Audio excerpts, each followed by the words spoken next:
What I'd like to start off with tonight is to explain to you how the government is set up and the management of the town is set up.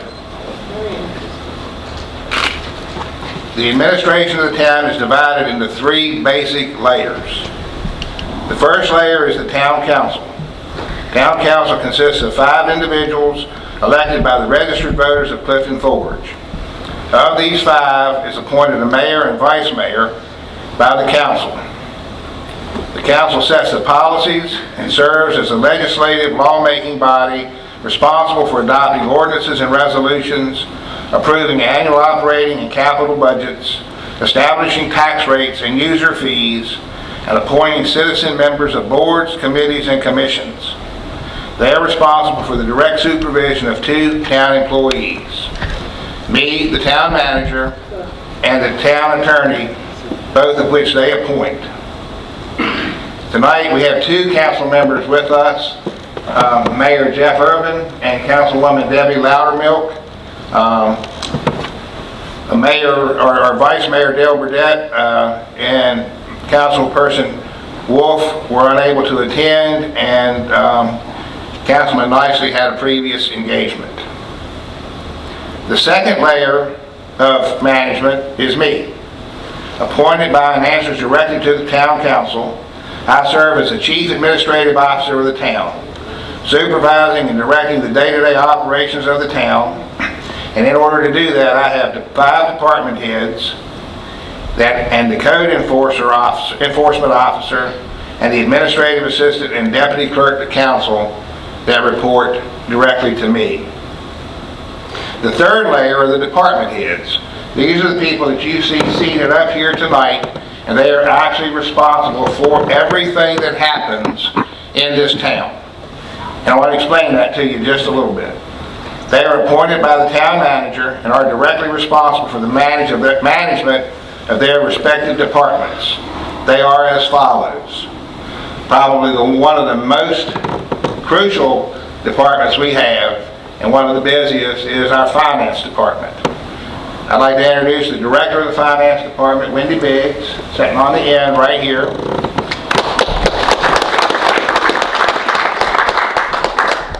Wendy manages a staff of 4 full-time employees, including herself. Julie Nicely, who is a clerk 2, Taylor Ginger, who is the payroll and human resources individual, and Christine Wolf, who is the accounts payable clerk. Between the 4 of them, they manage all of the town's finances. Wendy also maintains accurate accounting records, compliance with all state and federal regulations concerning and dealing with the management of public money. She works annually with 2 different auditing firms to make sure that we stay in compliance, and also works directly with me and other department heads to prepare an annual budget and constantly administers that budget. She also reviews all data and sets the bulk water rates for Allegheny County and Clifton Forge. The second group that I want to introduce is the police department. Sitting right in the middle beside Mayor Irvin is Police Chief Scott Balzer.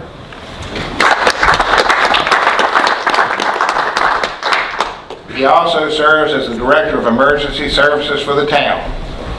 Scott manages a force of 8 full-time officers, including himself.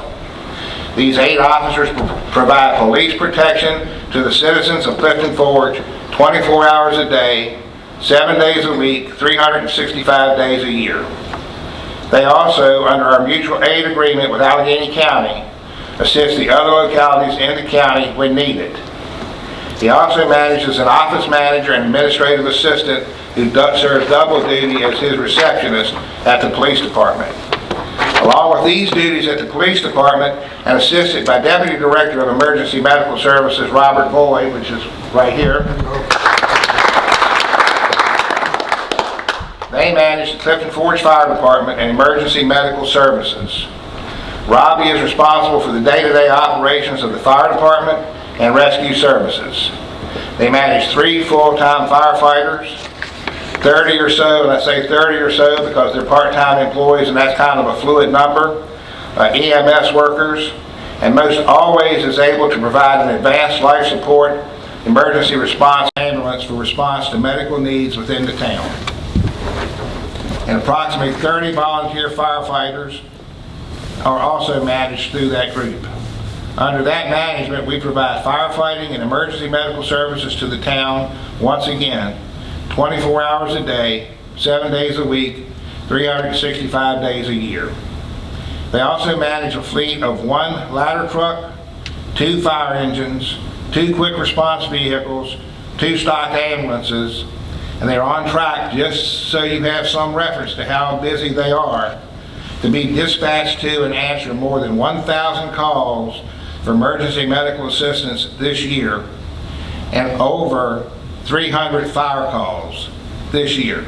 That's a pretty average number for them on an annual basis, so they stay pretty busy, and there's not a day hardly that goes by that they're not out serving the citizens of Clifton Forge. The next department head that I want to introduce, he is not here tonight because of medical reasons, is the library, and it's Mike Barnes. He manages the entire operations of the Clifton Forge Public Library with a crew of 2 full-time employees, including himself, and 3 part-time employees. The next group would be the water treatment plant, and the director of the water treatment plant is Tony Kimberlin.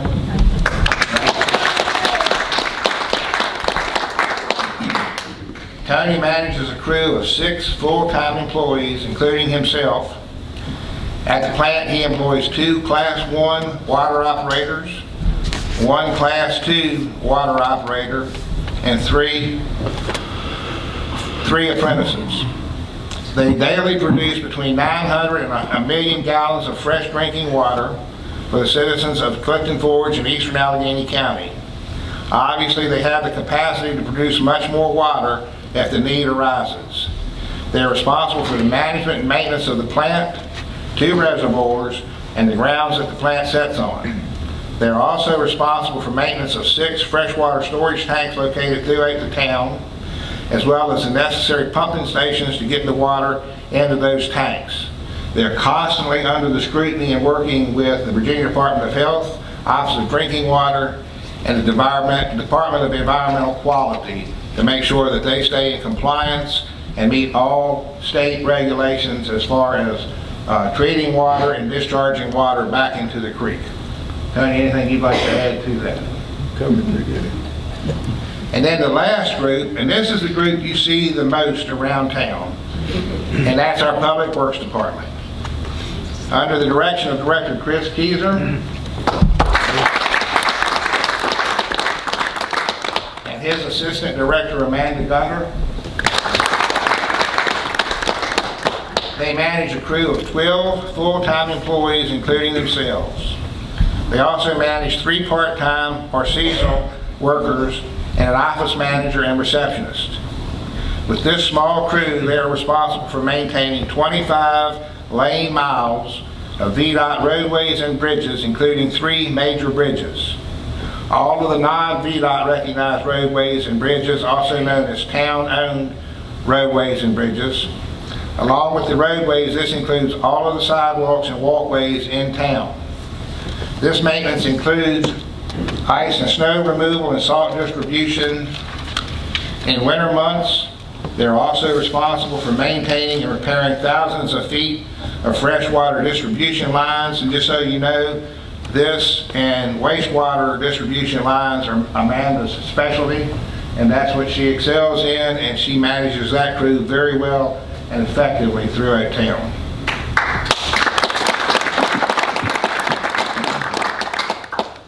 She's also responsible for the monthly accurate reading of approximately 1,800 water meters, reporting these numbers to the finance department so that they can generate the accurate billing to our customers.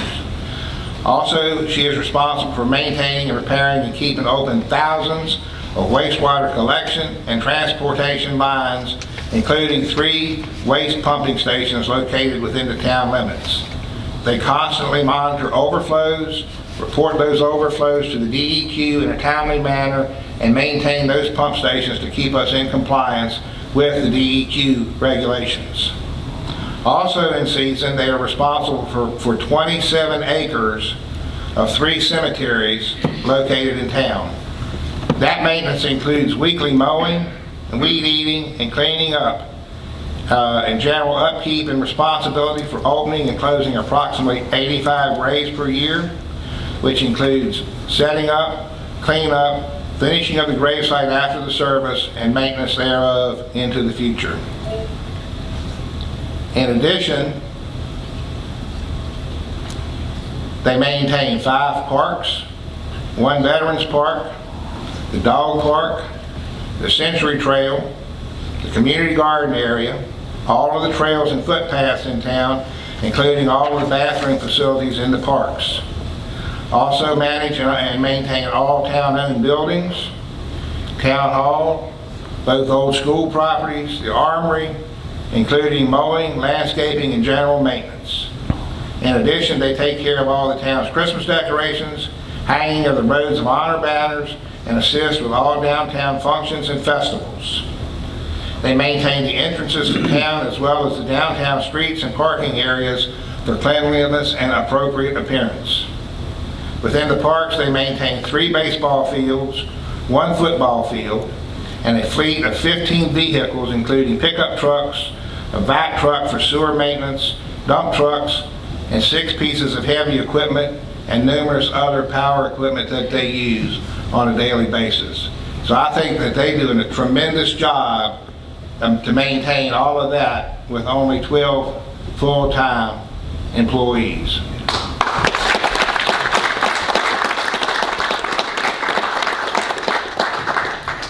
Now, I have given a brief overview of what I wanted you to know that they do. And I would like to give each one of you an opportunity, if you have anything that I have left out or that you would like to add that you are responsible for, please, now's the time. We maintain an employee pool, including all of us, of 42 full-time employees.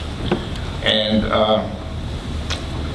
while that sounds like a lot of people, you have 42 people taking care of everything that I just mentioned, and also supporting 3,500 people.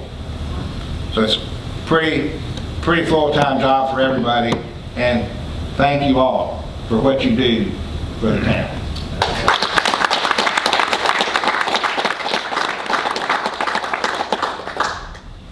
Are you ready? I'm ready. All right. Can you hear me? There we are. Hi. May I interrupt? Oh, go for it. I would like to introduce Ms. Autumn Morgan. I thought I was going to get to do that between things, but so I left it out at the beginning. She is our moderator. She will be addressing pre-submitted questions to the panel and to the town manager, and she's assisted by Mac Beard. Thank you, sir. My table partner, Mac Beard, right here. I would like to thank everyone for submitting their questions, and I would like to thank Chuck for volunteering to do this. Okay.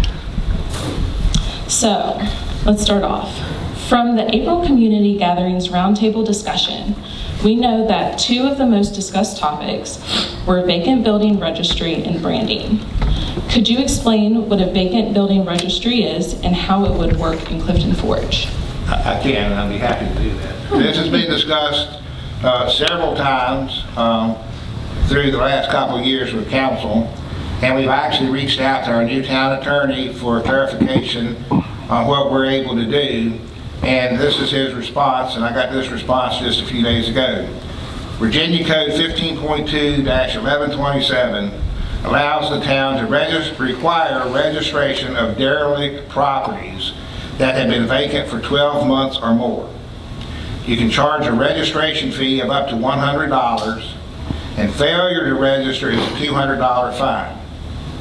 A building is defined as derelict under Virginia Code 15.2-907.1 if it is 1, vacant, 2, boarded up in accordance with the building code, and 3, not lawfully connected to electric service from a utility service pole, are not lawfully connected to any required water or sewer service from a utility service provider. Further, I'd like to say that I went ahead and pulled the Virginia Code that I just referenced, and it's Virginia Code Vacant Buildings Registration Civil Penalty. The town of Clifton Forge is listed in this code. The town of Clifton Forge and the Conservation and Rehabilitation District of the town of Timberville, and any city by ordinance may require the owner or owners of buildings that have been vacant for a continuous period of 12 months or more, and which meet the definition of derelict building, which I just explained, to register such buildings on an annual basis, and may impose an annual registration fee not to exceed $100 to defray the cost of processing such registration. The registration of buildings shall be on forms designated by the locality and filed with the agency designated by the locality. Failure to register shall be a $200 civil penalty. However, failure to register in conservation and rehabilitation districts designated by the governing body or in other areas designated as blighted pursuant to Virginia Code 36-49.1 shall be punishable by a civil penalty not exceeding $400. Notice shall be mailed to the owner or owners at the address to which property taxes are sent at least 30 days prior to the assessment of the civil penalty. Now, what these codes do is give the town the legal authority to develop the ordinance requiring registration of identified vacant or derelict buildings. And most of the buildings that we're talking to about in town meet the criteria, because I can promise you all of them have been vacant for more than 12 months. Most of them are not boarded up, and most of them remain in a state of disrepair. What it also does is gives the town access to a list of property owners who have properties that are empty, non-tax generating, non-revenue generating, and a way to contact potential investors, small businesses, and anyone wishing to move into the town, a direct contact to those property owners, and possibly be able to manage a reasonable purchase or lease of those buildings to put them back into operation as a business or some type of revenue generating entity in the town of Clifton Forge. I think that this is something that council is going to be looking at over the next month or so, and possibly moving in that direction, looking into the new fiscal year to get something started with this and try to help move some of those buildings along. Anybody from council want to add anything to that? Mayor? I got a big fan of it. I too would like to see the registry done to get these vacant buildings either fixed up, sold, or a small business in it. But I do have concerns on registry, how it's going to work. You know, we have a code now that does grass and everything, and if it don't do it, we go and do it, put it on the taxes. I don't want to see it where we're going to be stuck with a lot of unpaid bills on the taxes. The buildings are there now. They're not getting fixed. These owners won't do anything with them. Hopefully we can get them on the registry to sell them. But if these owners won't put the money in them to fix them, to try to sell them themselves, how are we going to get our money if we put it on our taxes? That's the concern I have with the registry. Until I'm explaining that part, you know, that's what I want to see, how we're going to do that part of it. The rest of it's good to have it on the registry to sell it and have them fixed up. Okay. Thank you, Mayor.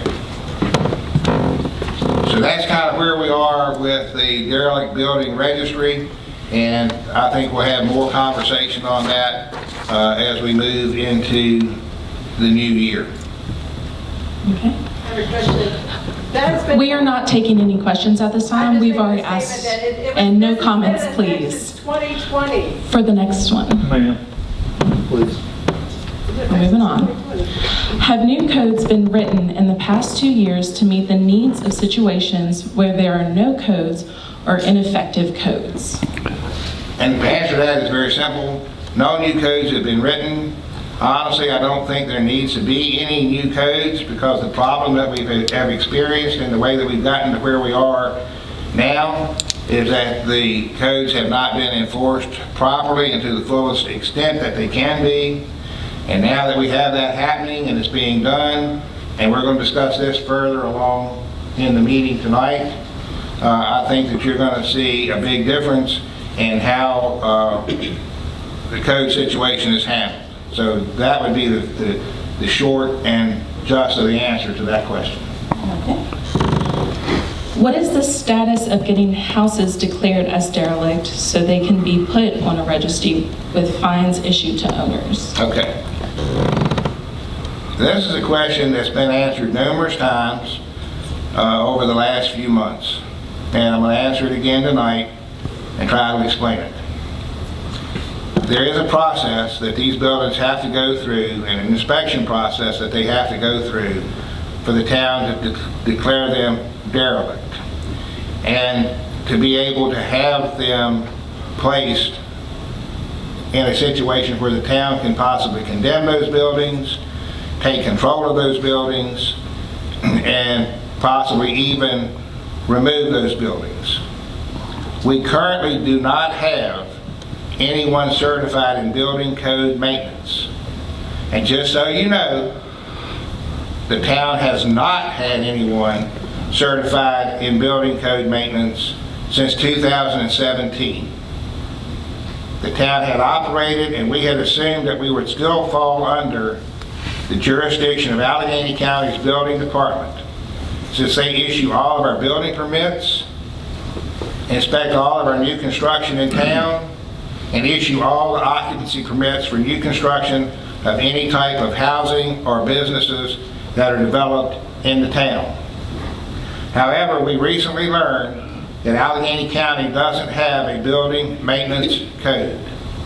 Therefore, they don't have a building maintenance code inspector. Therefore, we don't have a certified building maintenance code inspector. Now, Brad is currently enrolled in the classes through DHCD to obtain these certifications. He is working on that. He will complete the first class next month, and his second class will be completed and had in September. First class he's taking is the basic core class necessary for this certification. The second class will actually be the building maintenance code inspection class. The reason that that class is being taken in September is that is the very earliest that that class was available to be taken through the state. Once he takes the core class, he will be set for the second class. Now, there is a loophole in the building maintenance code inspector certification. Once someone is appointed by a locality or a municipality to be their certified or their maintenance code inspector for buildings, they have a 12-month grace period from the time that they're appointed to be able to obtain their certification. And while they're in the process of obtaining their certification, they can work toward that and be inspecting the buildings in town. We have not appointed anyone as a building maintenance code inspector because we do not want to begin that 12-month grace period until we know that we're going to be successful in getting the tests and classes taken in that timely manner and certified.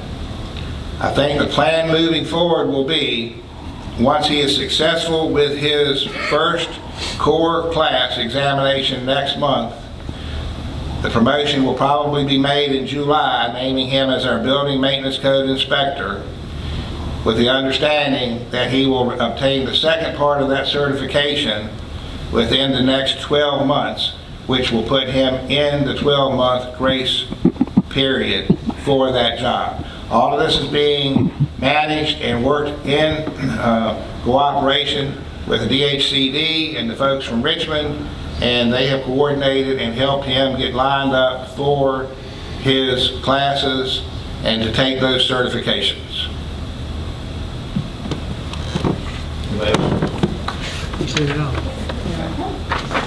What policy can council formulate that will address and overcome the condition of squalor that exists on Keswick Street in our historic downtown district? And that is a question that I'm not going to respond to tonight, because I think that this is a discussion that needs to be had in depth with the town attorney before any comments are publicly made directly to that point. Okay. What is the status of the Columbia gas line replacement project?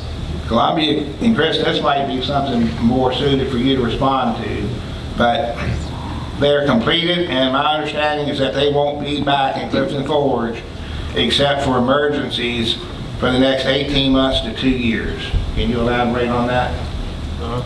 Is that accurate? Yep. That's accurate, okay. Amanda, you want to add anything? Okay. All right. Are you aware of any plans for Kroger to improve the Clifton Forge store by cleaning, decluttering, modernizing, expanding, improving parking, etc.? And can the town have any influence in making that happen? I am not aware of any improvements planned for the Kroger store.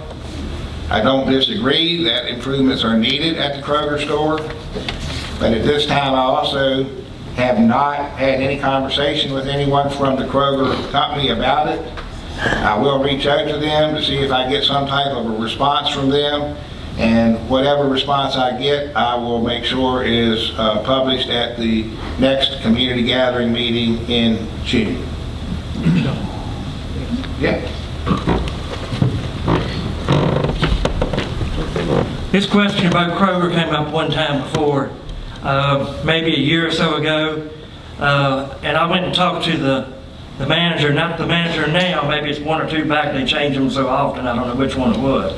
But my concern was the lighting and the leaks in the roof, like everybody else's. But the lighting on the parking lot was my main concern. There's hardly any lighting there, and he told me he would. 608 building will eventually be sold. Actually, we are in the process right now of working with the town attorney, Maria Saxton from Hill Studios, town council, and Katie Ryan, who has used this as a project for a cohort for a community development process that she took, that the town sponsored through Virginia Tech, and has just completed that. These buildings were part of her project for that. So she's going to be very instrumental in helping us move forward with these buildings. Katie, I hope you don't mind that I brought that up tonight, but too late. So, council has decided that it is time to start the RFP process for 600 Main Street. The RFP process is simple.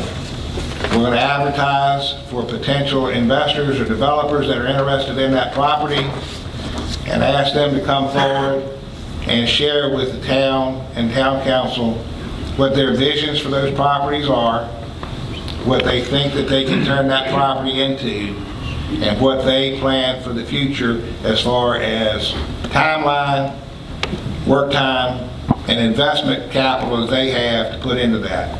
The next step in that will be when the town will start soliciting financial offers on that property. That's the way you understood that conversation the other night? Okay. So you will be seeing action on the 600 Main Street building quickly. The 608 building, the big double front building, is still in the evaluation phase.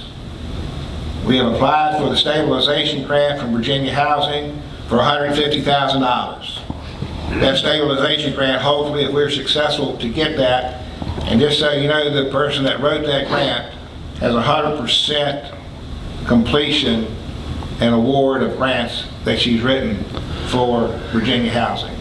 So we're fairly confident that we're going to receive that grant.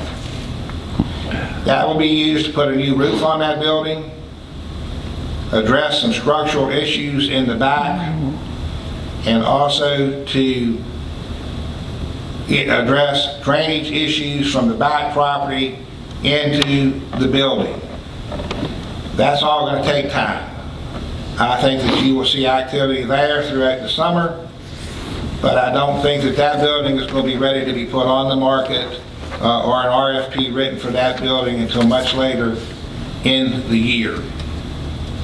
The 2 vacant lots between the 2 buildings, council voted Tuesday night after they came back from their closed session for real estate discussion and came back into open session with the town attorney present, that the town would retain ownership of those 2 lots for the purposes of public parking in the future.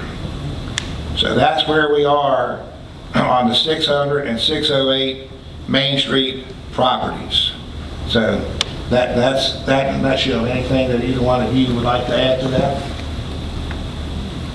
I'd just like to add that, you know, council has spent a lot of time on all these lots and these buildings and discussed it, and especially on the gas station building. We just don't want, I don't want to speak for all the council, but we don't want just a fly-by-night something there. We want something that's going to last. And we're taking our time trying to work with it and get it done right.